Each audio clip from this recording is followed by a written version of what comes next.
Channel को like करें, subscribe करें। डिक्टेशन की गति रहेगी 90 शब्द प्रति मिनट। डिक्टेशन स्टार्ट होगी 5 सेकंड बाद। आपदा से टूटना आम आदमी के लिए त्रासदी है तो सियासी शख्स के लिए सुनहरा अवसर। सामान्य जन विपदाओं, विश्वासघातों और वादा खिलाफियों से टूटता है, जबकि सियासत का व्यक्ति इन्हीं मौक़ों को भुनाकर अपनी पांचों उंगलियां घी में सराबोर कर लेता है। उसे चाहे भीतरघात, बगावत या फिर अपने ज़मीर को गहरे तक दफन करना पड़े, वह करता है। साधारण आदमी जब टूटता है तो उसकी किरचें इस कदर बिखर जाती हैं कि उन्हें सहेज कर उसका फिर से सर्जन कर पाना बेहद कठिन हो जाता है। जबकि राजनीतिक हस्ती तो टूटकर और निखरती है। टूटना और तोड़ना मानवेतर जंतुओं में नहीं पाई जाती। वे ऐसे सुख या दुख से सर्वथा अपरिचित होते हैं। बहरहाल पेड़ से जब कोई फल टूटकर गिरता है, फल या फूल तोड़ा जाता है, तो वे पेड़ के हित में ना होकर विश्व के हित में होते हैं। चांद सितारे तोड़कर किसी की झोली में भर देने की आभासी प्रतीति भी आमतौर पर सुकूनदेह होती है। अब यह अलग बात है कि चांद सितारे तो कभी तोड़े नहीं जा पाते, मगर उन्हें तोड़ कर लाने का भरोसा कोई करता है और कोई उस भरोसे को अपने लिए मान कर थोड़ी खुशी हासिल कर लेता है। दरअसल चांद सितारे में छिपी कल्पनाओं से जो खुशी मिलती है, वह शायद इसलिए प्रिय लगती है कि वह हमसे दूर है, जबकि धरती हमारे पास है, मगर हम उससे मिले सुख से खुशी महसूस नहीं करते। बहरहाल तोड़ने की क्रिया को युक्तियुक्त बनाना एक कला है।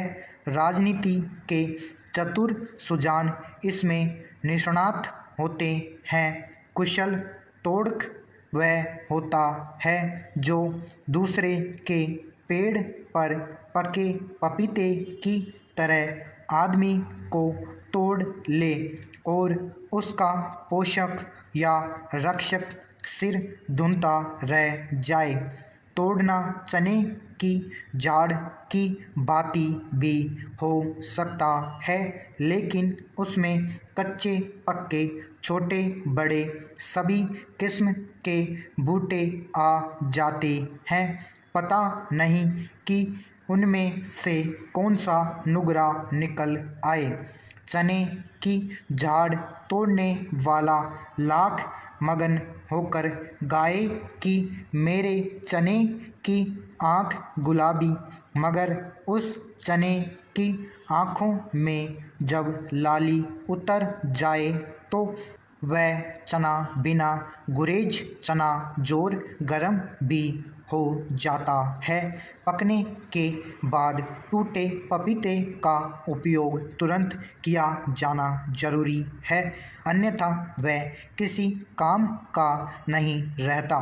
मगर पके चने के साथ एक बड़ा जोखिम भी है कि वह तोड़ने वाले की नाक में घुसकर नाको चने चबवा सकता है और छींक के साथ बाहर आकर उछलता कूदता अपनी डेरी को छोड़कर दूसरे की डेरी में भी जा सकता है। पुलिस अलग प्रकार से तोड़ती है। इस मामले में उसकी दो तरफा भूमिका होती है। कभी वह बाघ तो कभी बकरी बन जाती है। आम आदमी के सामने बब्बर शेर बनकर उससे वह जुर्म भी कबूल करवा लेती है जिसे करने का वह स्वप्न में भी सोच नहीं सकता। आमजन के लिए बाघ बहादुर बनी पुलिस बाहुबलियों के सम्मुख बकरी की भांति मिमियाने लगती है। नीति कहती है कि युद्ध और प्यार में जोड़ना तोड़ना सब जायज़ है, लेकिन इसमें राजनीति भी जोड़ी जा सकती है, क्योंकि वह सिर्फ नीति के आधार पर नहीं चलती, उसमें राज भी छिपा हुआ है। राज जानने के लिए किसी को भरोसे में लेना होता है। भगवान राम ने भी विभीषण को भरोसे में लिया था। अनेक हमलावर राजाओं और नवाबों ने बैरियों के राजदारों को तोड़ा और निर्द्वंद्व हो दुर्भेद्य दुर्गों पर अख्तियार किया। अलाउद्दीन खिलजी ने रणथंभौर के खाद्य भंडार के प्रहरी को तोड़ा और अन्न तथा जल को जहरीला बनाकर अवैध किला जीत लिया। टीपू सुल्तान के खौफ से दक्षिण से भागे बेतानियों ने टीपू के अंगरक्षक को तोड़कर उसकी पीठ पर वार करवा कर दक्षिण में वापसी की। इंसान की जिंदगी में टूटने और तोड़ने का कर्म ताउम्र चलता ही रहता है, लेकिन जब उसके प्रियजन तोड़ते हैं तो रेशा रेशा बिखर जाता है। परिवार का मुखिया जो जिंदगी भर अपने सिद्धांतों पर चला हो, उसने अपने ज़मीर के आगे किसी की न सुनी।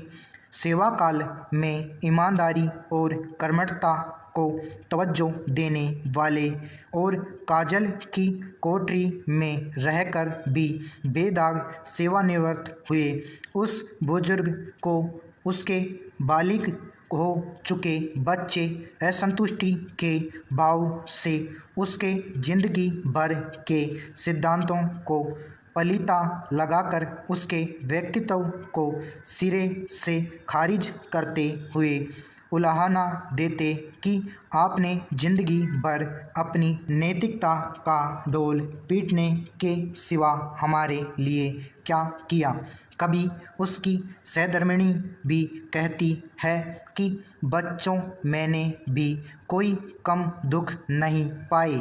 ऐसे नस्तर उसके अंतस की किरचें बिखेर देते और वे बुरी तरह टूट जाते हैं। ऐसी ही स्थिति के लिए किसी टूटे व्यक्ति को बेकल उत्साही की यह पंक्ति अवश्य याद आती होगी। बेच देता जो तू अपनी जुबा अपनी अना अपना ज़मीर, फिर तेरे हाथ में सोने के निवाले होते। समाप्त।